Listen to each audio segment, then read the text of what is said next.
우리들에게 주신 하나님의 말씀은 누가복음 7장 36절부터 마지막 50절까지 있는 말씀입니다. 50절까지 있는 말씀을 보겠습니다. 누가복음 7장 36절부터 50절까지 있는 말씀을 제가 받들어 읽도록 하겠습니다.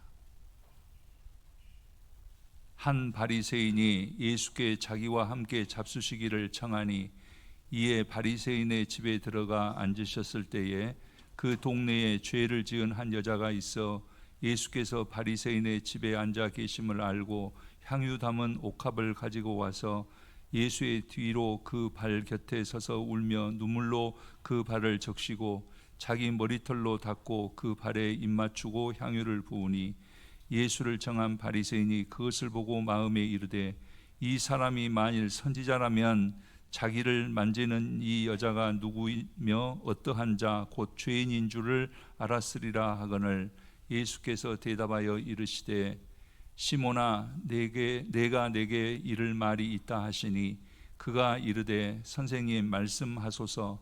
이르시되 빚주는 사람에게 빚진 자가 둘이 있어 하나는 500데나리온을 졌고 하나는 50데나리온을 졌는데 갚을 것이 없으므로 둘 다 탕감하여 주었으니 둘 중에 누가 그를 더 사랑하겠느냐.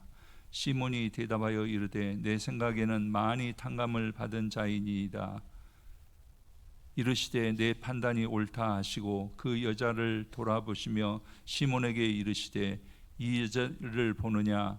내가 내 집에 들어올 때 너는 내게 발 씻을 물도 주지 아니하였으되 이 여자는 눈물로 내 발을 적시고 그 머리털로 닦았으며 너는 내게 입맞추지 아니하였으되 그는 내가 들어올 때로부터 내 발에 입맞추기를 그치지 아니하였으며 너는 내 머리에 감람유도 붓지 아니하였으되 그는 향유를 내 발에 부었느니라. 이러므로 내가 내게 말하노니 그의 많은 죄가 사하여졌도다. 이는 그의 사랑함이 많음이라. 사함을 받은 일이 적은 자는 적게 사랑하느니라. 이에 여자에게 이르시되 내 죄사함을 받았느니라 하시니 함께 앉아 있는 자들이 속으로 말하되 이가 누구이기에 죄도 사하는가 하더라. 예수께서 여자에게 이르시되 내 믿음이 너를 구원하였으니 평안히 가라 하시니라. 아멘. 할렐루야. 오늘 또 예배자로 하나님 앞에 예배드리는 우리 성도님들에게 하나님의 은총이 부어지는 시간 되시고 여러분들을 받으시는 귀한 시간이 되시기를 바랍니다.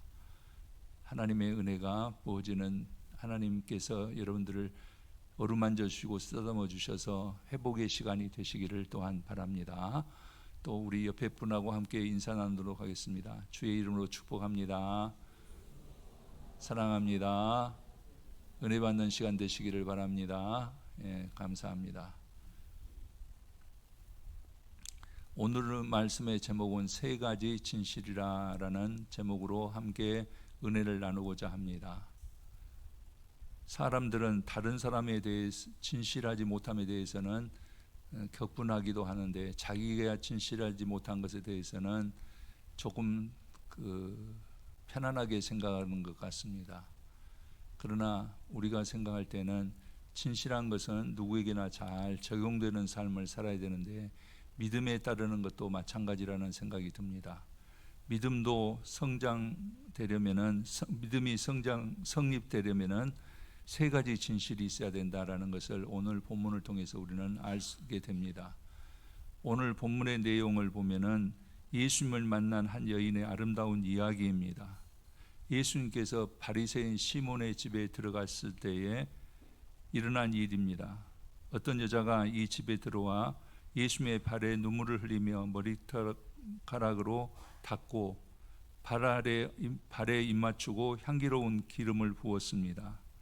시몬은 이 일에 대해서 몹시 마음에 들지 않아 했던 것 같습니다. 37절에 보면은 만일 예수님께서 선지자라고 한다면은 이 여자가 죄인인 줄 알 것인데 그를 내버려 두었다라는 것입니다. 그러나 예수님은 도리어 44절에서 이 여자를 보느냐, 예수님은 이 여자를 보라고 하십니다. 오늘 우리도 이 여자로 보고 시몬도 보아야 될 줄 압니다. 이것은 오늘 우리들에게 하시는 말씀이기 때문에 그렇습니다. 즉 예수님께서 50절 말씀에서 이 여인에게 내 믿음이 너를 구원하였다라고 선언해 주시는 것을 볼 수 있습니다.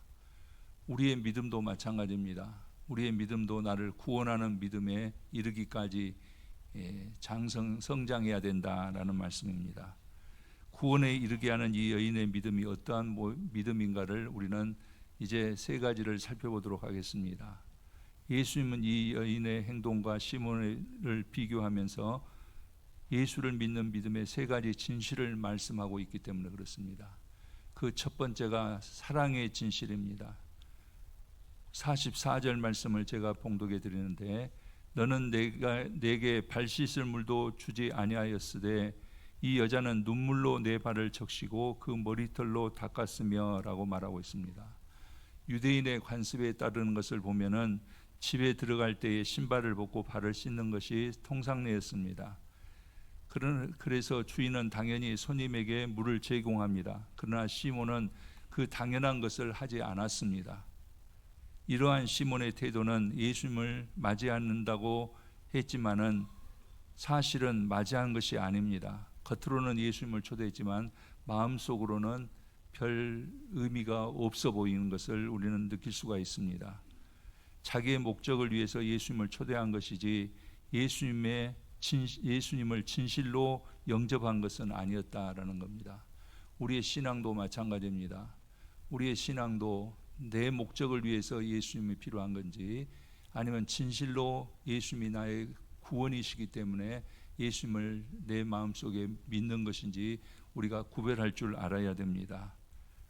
그러나 이 여인의 태도는 어떻습니까? 시몬과 무척 대조적이었습니다. 아무 말도 없이 그냥 예수님 앞에 엎드려서 눈물을 흘려 예수님의 발을 씻고 자기 머리카락으로 예수님의 발을 닦는 것이었습니다. 이러한 모습은 예수님을 향한 지극한 사랑이 있었기 때문에 그렇습니다. 자기의 눈물로 물을 삼고 자기 머리카락으로 수건을 삼는 이 행위를 보신 예수님은 더 이상 진실을 표현할 수 없었을 것으로 여겨주셨습니다. 그리고 이 여인의 진실이 예수님을 감동하게 했습니다. 그래서 예수님은 이것을 믿음으로 보셨습니다.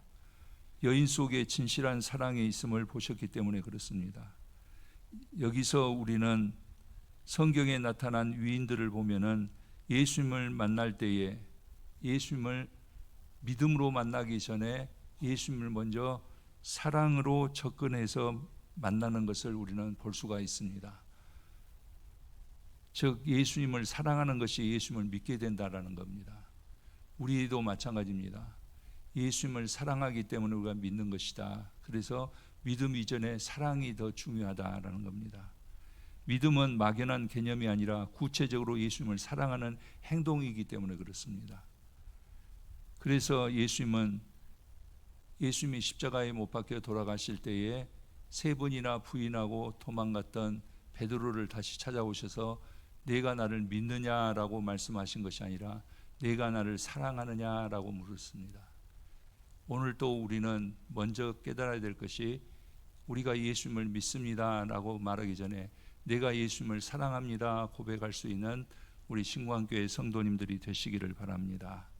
베드로에게 내가 믿느냐라고 하신 것이 아니라 내가 나를 사랑하느냐라고 3번 물으셨다라는 겁니다.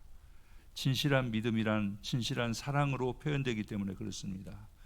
오늘 우리들의 예수님께 대한 진실한 믿음의 진실은 어떻게 표현할 것인가를 한 번 정도는 생각해 보는 것이 설교 시간에 중요한 것입니다. 내가 예수님을 믿는다 그러면 내가 어떻게 예수님을 사랑할 것인가라는 것을 우리가 한번 생각해 보자라는 말씀입니다.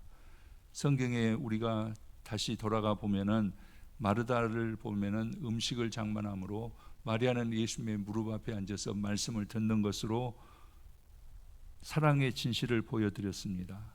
베드로와 안드레와 요한은 자기 생기가 걸려있는 모든 것을 버려두고 예수님을 따름으로 인해서 자기 사랑의 진실을 보여드린 것을 볼 수 있습니다. 야곱의 우물에서 예수님을 만난 사마리아 여인은 자기의 과거에 그리고 현실에 부끄러움을 개의치 않고 예수가 메시아 되심을 동네에 가서 선포함으로 예수님에 대한 사랑을 증거하는 것을 볼 수가 있습니다. 한 무명의 소녀는 자기 도시락인 물고기 2마리와 보리떡 5개를 예수님에게 드림으로 인해서 자기에게 주어지는 예수님의 사랑을 드러내고 있는 것을 우리가 볼 수가 있습니다. 오늘 본문의 여인도 사랑의 눈물로 예수님을 사랑하고 있었던 것입니다. 예수님을 믿는다는 것은 무엇을 말하느냐? 예수님을 사랑한다라는 것입니다. 우리 사랑하는 성도님들의 마음에도 예수님을 사랑하기 때문에 예수님을 믿는 그 믿음의 사람들이 되시기를 바랍니다. 우리도 예수님을 믿는다면은 사랑의 표현이 삶을 통해서 예수님께 표현돼야 됩니다. 현대인들의 믿음들은 그냥 믿습니다 하고 하는 것들이 사랑으로 표현되는 믿음이 부족한 것이 아닌가 생각이 되어집니다. 그러나 우리가 믿음이 있노라 하면은 예수님을 어떻게 사랑할 것인가 구체적으로 사랑을 표현할 수 있는 그런 믿음의 소유자들이 되시기를 주님의 이름으로 간절히 부탁을 드립니다. 두 번째로 진실해야 될 것은 뭐냐면 헌신의 진실성입니다. 예수님께서 시몬에게 45절 말씀에 보면은 너는 내게 입맞추지 아니하였으되 그는 내가 들어올 때부터 내 발에 입맞추기를 그치지 아니하였으며 라고 말합니다. 유대인의 관습에 따르면은 손님들을 맞이하였을 때에 입맞추는 것으로 환영의 표시였습니다. 그러나 시몬은 이러한 환영이 없었습니다. 예수님을 초청하면서도 예수님의 오심이 별반 기쁨이 없었던 것입니다. 진실한 초청이 아니었다라는 것을 알 수 있습니다. 열의가 없는 형식적인 그 접견, 형식적인 만남은 사람의 마음을 아프고 무한하게 할 때가 많습니다. 시몬은 그저 예수님의 인기에 호기심을 가졌을지 모릅니다. 나에게 주님은 소중한 분입니다가 아니라 그냥 만나도 그만 안 만나도 그만, 다른 사람들이 예수님을 높이 보니까 자기도 예수님을 그저 한번 초청해 본 것 뿐이었습니다. 예수님을 나의 안방에 모시기는 귀빈이 아니라 사랑방의 식객 정도로 맞이했다라는 겁니다. 우리의 모습을 한번 살펴볼 필요가 있습니다. 우리는 예수님을 어떻게 맞이하고 있느냐? 내 중심으로 예수님을 맞이하고 있느냐? 아니면은 예수님을 만나도 그만, 안 만나도 그만, 그런 상태로 우리가 신앙생활을 하고 있느냐라는 것입니다. 이 여인은 예수님을 따라 들어와서 자기의 예수님이 자리에 앉자마자 그 발에 엎드려서 눈물로 발을 씻으며 예수님의 발에 입맞추기를 계속했습니다. 이러한 모습은 자기를 종의 자리에 놓는 복종의 행위였고 예수님을 자기 주님으로 섬기는 예배의 자세였다라고 우리가 여겨집니다. 예수님은 이 여인의 모습을 보시며 그 마음의 진실한 믿음을 확인하셨습니다. 그래, 믿음이라는 것은 예수님께 바쳐진 진실한 헌신으로 나타난다라는 겁니다. 또 이렇게 사랑은 헌신을 뒤따르게 한다는 것입니다. 유명한 천재요 수학자, 철학자였던 파스칼은 죽은 것이 겨우 39세였다고 합니다. 너무 많은 일을 해서 그의 육체는 누더기처럼 되어 있었다라고 합니다. 후세 사람들은 그에 대해서 이렇게 말합니다. 파스칼의 육체는 그리스도와 많은 사람들을 위해서 태워진 축복의 육체였다라는 겁니다. 건강한 육체도 필요합니다. 그러나 축복의 육체가 더 중요한 것입니다. 건강이 제일이라고들 합니다. 그러나 그보다 더 상위에 있는 것은 건강한 육체를 투자할 헌신의 대상을 위해서 살아가는 것입니다. 그때 건강한 육체의 삶이 더욱 아름다워지는 겁니다. 우리 성도님들이 저는 건강하기를 위해서 매일 기도합니다. 그러나 더 중요한 것은 이 건강한 육체로 어떻게 우리 주님께 헌신할 것인가도 우리가 간과해서는 안 될 줄 압니다. 사도 바울을 보면은 골로새서 1장 24절에서 그리스도의 남은 고난을 내 육체에 채운다라고 말하고 있습니다. 우리의 삶도 마찬가지일 줄 압니다. 그리스도가 우리에게 남겨주신 그 역사를 위해서 그 삶을 우리가 같이 살아가는 것이 그리스도인의 모습이다라는 말입니다. 예수님 또한 우리에게 보여주신 은혜는 십자가라는 비싼 값을 치루 주신 은혜였고 값싼 은혜가 아니었습니다. 예수님은 십자가를 지시기까지 우리에게 사랑을 주셨습니다. 이 여인도 자신을 던져서 예수님께 눈물의 입맞춤을 하고 있었습니다. 헌신의 진실함이 있을 때 내 믿음이 하나님을 향할 수 있고 내 믿음이 하나님 앞에 인정받을 수 있습니다. 믿음의 완성은 헌신에 있습니다. 예수님께서 우리에게 주셨던 그 희생이 우리를 살리는 것처럼 우리도 주님의 사랑에 감격해서 우리의 믿음의 고백적인 삶을 살아갈 때 하나님께서 영광을 받으실 것이고 또 우리에게 주어진 많은 열매들을 맺을 수 있으리라 생각이 되어집니다. 우리 신광교회 성도님들에게는 믿음에 따른 아름다운 헌신이 있으시기를 주님의 이름으로 간절히 부탁을 드립니다.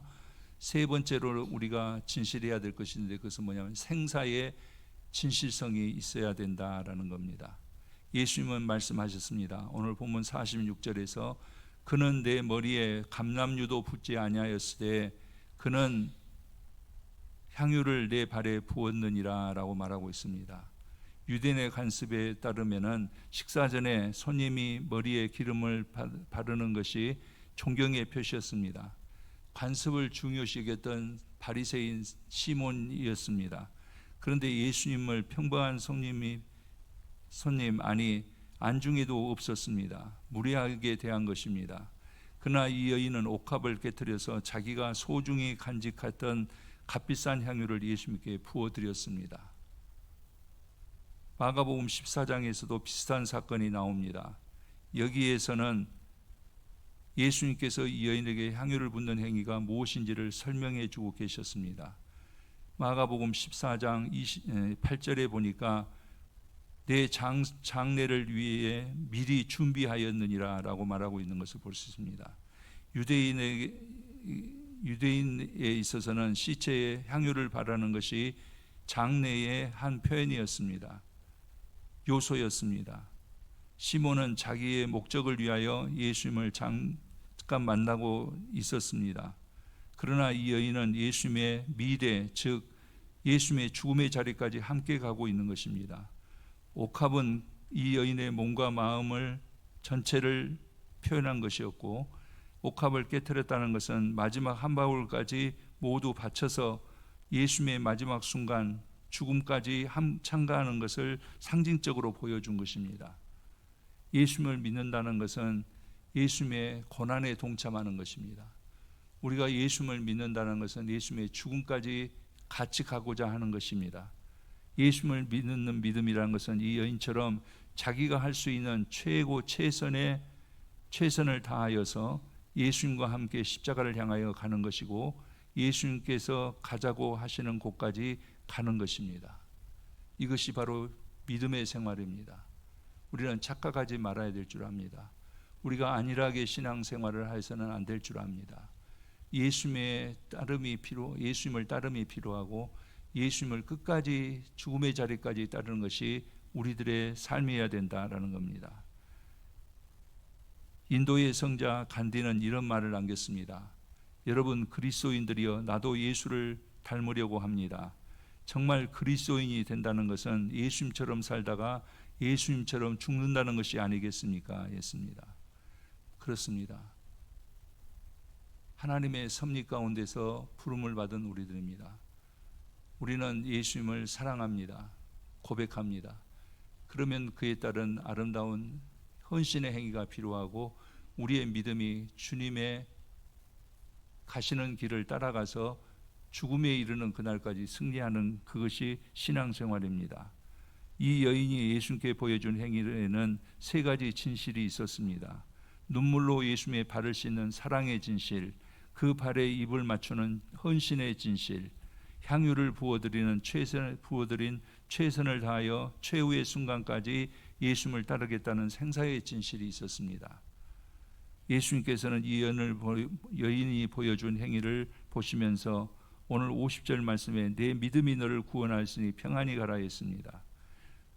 마태복음 14장 9절 말씀에서도 온 천하에 어디서든지 복음이 전파되는 곳에는 이 여인의 행한 일로 인하여 말하며 저를 기억하리라 하셨습니다.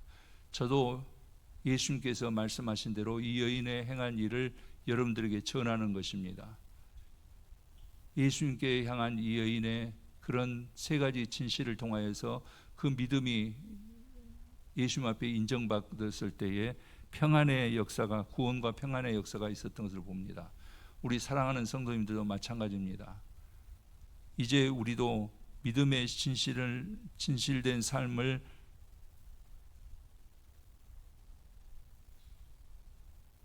우리 안에서 고백되어져야 된다, 그런 말입니다.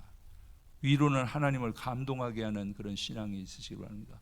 우리 여인이 예수님의 마음을 감동시켰듯이 우리도 하나님의 마음을 감동시키는 삶을 살아야 됩니다. 아래로는 우리 주변의 모든 사람들의 심금을 울리는 아름다운 삶으로 표현되는 것이 그리스도인의 삶입니다. 우리 신광교회 성도님들의 삶에는 이러한 하나님을 향한 아름다운 고백적인 삶이 있으시기를 주님의 이름으로 간절히 축원합니다. 기도드리겠습니다.